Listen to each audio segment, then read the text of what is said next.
नमस्कार, उत्तराखंड समाचार में आपका स्वागत है। मैं हूं शिखा त्यागी। सबसे पहले मुख्य समाचार। प्रदेश में कोरोना के 8 नए केस, 104 पहुंची कोरोना मरीजों की संख्या। अब तक ठीक हो चुके हैं 52 मरीज।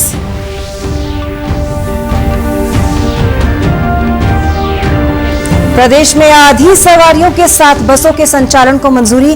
कुछ शहरों में ऑड इवन के हिसाब से चलेंगे वाहन।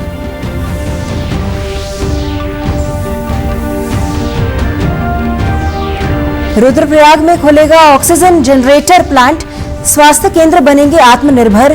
केदारनाथ जाने वाले तीर्थयात्रियों को भी मिलेगी राहत। और लॉकडाउन के चौथे चरण में खुली सभी दुकानें। हरिद्वार, रुड़की और देहरादून के बाजारों में रौनक। कंटेनमेंट जोन में पाबंदी जारी। अब समाचार विस्तार से। बुलेटिन तैयार किए जाने तक मिली जानकारी के अनुसार प्रदेश में कोरोना वायरस संक्रमित मरीजों की संख्या बढ़कर 104 हो गई है। बागेश्वर, उधम सिंह नगर और नैनीताल में 2-2, जबकि चमोली और पौड़ी में 1-1 कोरोना पॉजिटिव मिले हैं। राज्य में अब तक 52 मरीज स्वस्थ हो चुके हैं, जबकि 51 एक्टिव केसेस हैं। राज्य में कोविड-19 मरीजों का रिकवरी रेट लगभग 50% है। प्रदेश में 5,662 लोगों को क्वारंटीन किया गया है। ग्रीन जोन बागेश्वर में क्वारंटीन किए गए 2 प्रवासियों को आज कोरोना पॉजिटिव पाया गया है। जिले में कोरोना का यह पहला मामला है। बागेश्वर में अब तक 132 लोगों को संस्थागत क्वारंटीन किया गया है। जिला प्रशासन और स्वास्थ्य विभाग ने क्वारंटीन किए गए लोगों की रैंडम सैंपलिंग की है। के अंदर 2 कोरोना पॉजिटिव केस आ गए हैं। 32 लोग थे जो कि बॉम्बे के रेड जोन के एरिया से आए हुए थे। इन केसों को मेनली इनमें जो है कोई सिम्टम थे नहीं, लेकिन इस बेसिस पे क्योंकि इनमें सस्पेक्टेड केस हो सकते हैं कुछ, तो इस वजह से हमने इनको आइसोलेट किया था सबके सारे पैसेंजर को, और इनकी हमने रैंडम सैंपलिंग की थी। परसों में सैंपल भेजा था, तो उनमें से 4 तो कल जो है निगेटिव आ गए और 6 की जो है रिपोर्ट आ जाएगी। उन 6 में से जो है 2 पॉजिटिव निकला। मुख्य चिकित्सा अधिकारी डॉक्टर BS रावत ने बताया कि रेड या ऑरेंज जोन से जिले में आने वाले लोगों को आइसोलेट किया गया है और उनकी रैंडम सैंपलिंग पूल करके की जा रही है। अगर ये पूल कोरोना पॉजिटिव आता है तब उस पूरे समूह की अलग अलग जांच की जाती है। माना कि एक ग्रुप में जो है एक किसी रेड जोन के या ऑरेंज जोन के अगर इकट्ठे एक साथ आ जाते हैं तो हम उन लोगों को जो है आइसोलेट कर देते हैं और उनमें से कुछ जैसे 5% 10% हम लोगों के जो सैंपल ले लेते हैं और इंतजार करते हैं कि उसका अगर उनमें से कोई पॉजिटिव निकलता है तो उसके बाद फिर हम उस पूरे ग्रुप के लोगों की हम सैंपलिंग करते हैं।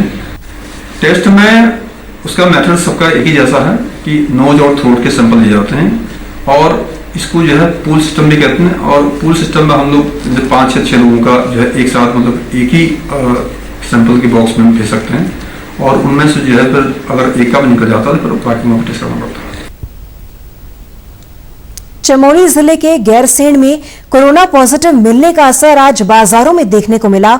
जिला मुख्यालय गोपेश्वर में बाजार में सन्नाटा पसरा रहा। कल देर रात दिल्ली से लौटे एक प्रवासी को कोरोना पॉजिटिव पाया गया। जिलाधिकारी स्वाति एस भदौरिया ने बताया कि प्रवासी परिवार के साथ लौटा था। कल जांच रिपोर्ट पॉजिटिव आने के बाद मरीज को गोपेश्वर के कोविड-19 जिला चिकित्सालय में रात को ही भर्ती करा दिया गया है। मरीज की ट्रैवल हिस्ट्री को निकालकर संपर्क में आए अन्य लोगों की तलाश कर उन्हें आइसोलेट किया जा रहा है। ये कल 32 ईयर ओल्ड एक व्यक्ति थे जो कि दिल्ली से हमारे जनपद में 15 तारीख को आए थे। पजियाड़ा गांव के निवासी हैं, तो वो पॉजिटिव पाए गए हैं और उनके सभी कॉन्टैक्ट्स को आइसोलेट कर दिया गया जेएमबी। तक हमारे पास 13,000 के आसपास जो बाहर से आने वाले रिटर्नीज हैं वो हमारे जिले में आ चुके हैं, जो कि ज़्यादातर संख्या 1 मई के पास से ही है और इनमें से जितने ही हमने अभी जांच करवाई है 71 सैंपल लिए गए हैं। लॉकडाउन के चौथे चरण के दौरान प्रदेश सरकार कुछ शहरों में सम और विषम नंबरों के वाहन चलाएगी। देहरादून के अलावा हरिद्वार, रुद्रपुर, कोटद्वार, रुड़की, हल्द्वानी काशीपुर में सम विषम नंबरों के वाहन चलेंगे। परिवहन सचिव शैलेश बगोली ने बताया कि कोरोना संक्रमण को रोकने के लिए ये व्यवस्था की जा रही है। उन्होंने कहा कि आधी सवारियों के साथ बस संचालन की मंजूरी दी जा चुकी है। इसके अलावा सम विषम यानी ऑड इवन नंबरों के वाहन दिन के हिसाब से चलाए जाएंगे। उन्होंने कहा कि एक ही वाहन वाले लोग पूलिंग व्यवस्था करें या उन्हें सार्वजनिक परिवहन का सहारा लेना होगा। देखिए, प्राइवेट व्हीकल्स के लिए ऑर्डर इवन की व्यवस्था है, जिसके बारे में कल जियो जारी कर दिया गया है, तो वो आज से लागू हो गई। ऑड दिवस हैं, यानी कि दिनांक के हिसाब से जो ऑड दिवस हैं उसमें ऑड गाड़ियां चलेंगी और दिनांक के हिसाब से जो इवन दिवस है उसमें इवन नंबर की गाड़ियां चलेंगी। देखिए, आवश्यक सेवाएं तो सभी में छूट दी गई हैं। आवश्यक सेवाएं जैसे पहले से डिफाइन किया हुआ है, और यदि किसी के पास एक ही वाहन है तो किसी और के साथ वो पूल करके आ सकता है। टू व्हीलर में आपका एक ही पिलियन राइडर अलाउड नहीं है, तो टू व्हीलर में तो एक ही व्यक्ति आएगा, वो अपनी अन्य व्यवस्था करके या सार्वजनिक परिवहन के माध्यम से आएगा। सार्वजनिक परिवहन खोल दिया गया है 50% कैपेसिटी के साथ, और उसका एसओपी भी आज हम लोग जारी कर रहे हैं। प्रदेश सरकार हरियाणा के साथ बसों के संचालन पर बात कर रही है और जल्द ही नजदीकी राज्यों के साथ बसों का संचालन शुरू किया जाएगा। अभी चूंकि एसओपी अभी आया हुआ है, तो इसमें पहले चरण में हम लोग हरियाणा के साथ बात कर रहे हैं। उनका एक प्रस्ताव हमारे पास आया हुआ है, उसमें विचार विमर्श करने के बाद हम लोग उनके साथ एक एग्रीमेंट करेंगे, और उसके बाद धीरे धीरे जो खास तौर पे जो पास के प्रदेश हैं वहां से उनके साथ हम लोग एग्रीमेंट करेंगे। रुद्रप्रयाग में जल्द ही ऑक्सीजन जनरेटर प्लांट लगाने की तैयारी की जा रही है। मुख्य चिकित्सा अधिकारी ने प्लांट लगाने की पूरी कार्य योजना तैयार कर ली है। कोटेश्वर स्थित राजकीय माधवाश्रम शंकराचार्य अस्पताल में लगने वाले इस प्लांट पर 60 लाख रुपए की लागत आएगी। प्लांट लगने के बाद जनपद के सभी स्वास्थ्य केंद्रों में ऑक्सीजन की आपूर्ति हो सकेगी। मुख्य चिकित्सा अधिकारी शंभू कुमार झा का कहना है कि प्लांट लगने से केदारनाथ जाने वाले यात्रियों को भी ऑक्सीजन की आपूर्ति की जा सकेगी। हमारे यहाँ पहले आईसीयू वार्ड नहीं थे, तो मुख्यमंत्री जी की घोषणा में ये था, तो हम लोग काफ़ी प्रयासरत थे और इसके लिए लगातार कोशिश कर रहे थे।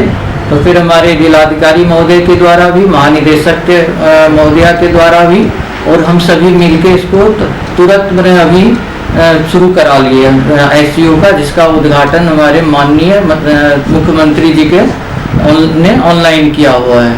और उसमें 4 वेंटिलेटर अभी हमारे कार्यरत हैं, बाकी भी इंस्ट्रूमेंट सभी लगे हुए हैं। सेंट्रल ऑक्सीजन सप्लाई चालू हो गया है, और कोई भी पेशेंट अगर आता है तो हमारे ये जनपद के लिए बहुत बड़ी उपलब्धि है।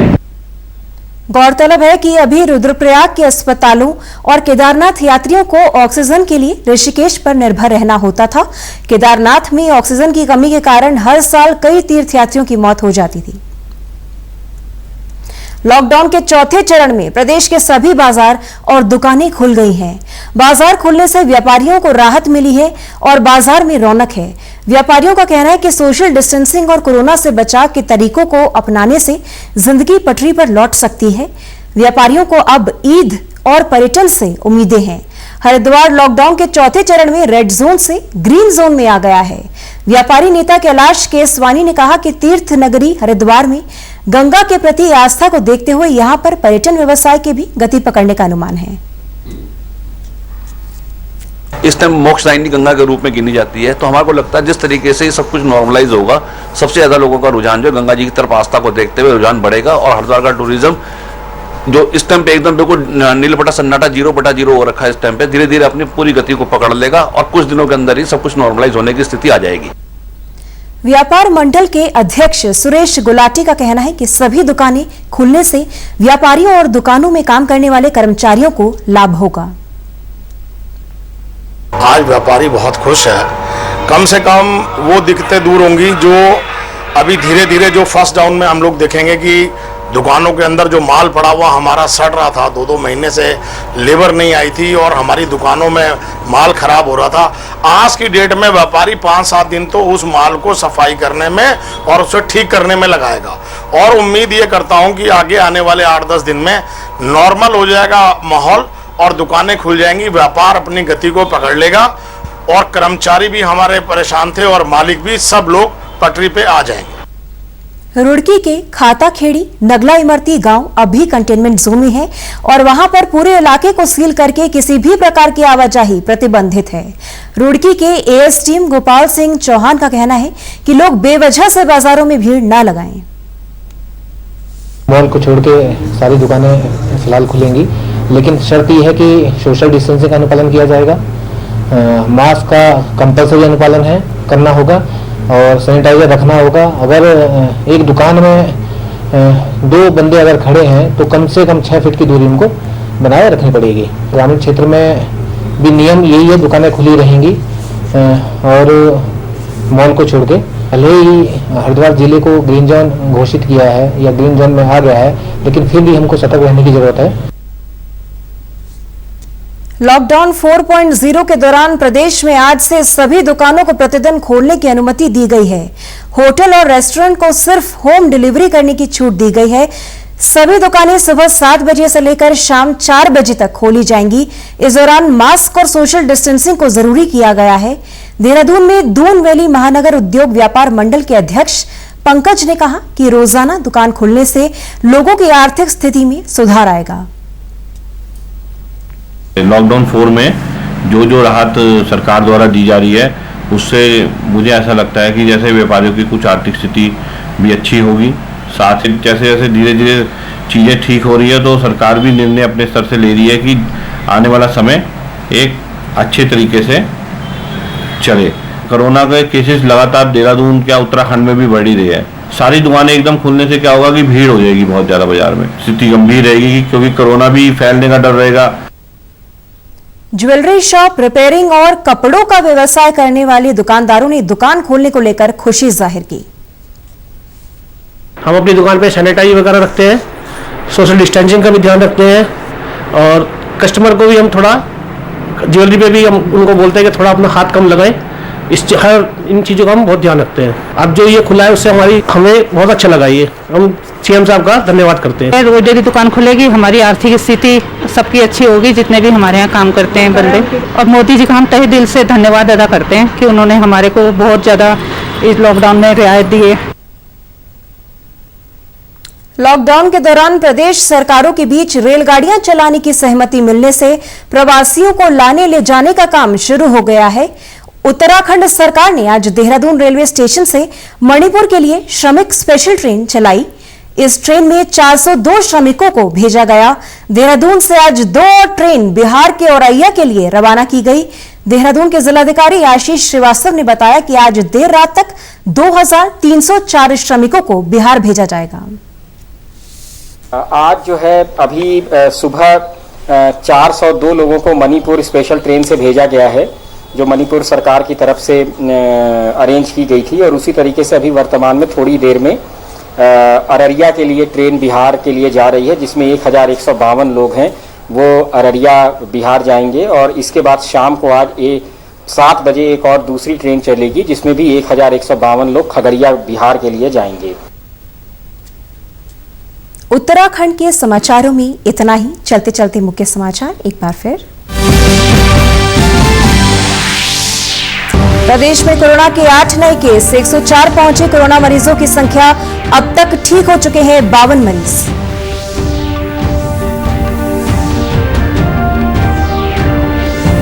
प्रदेश में आधी सवारियों के साथ बसों के संचालन को मंजूरी। कुछ शहरों में ऑड इवन के हिसाब से चलेंगे वाहन।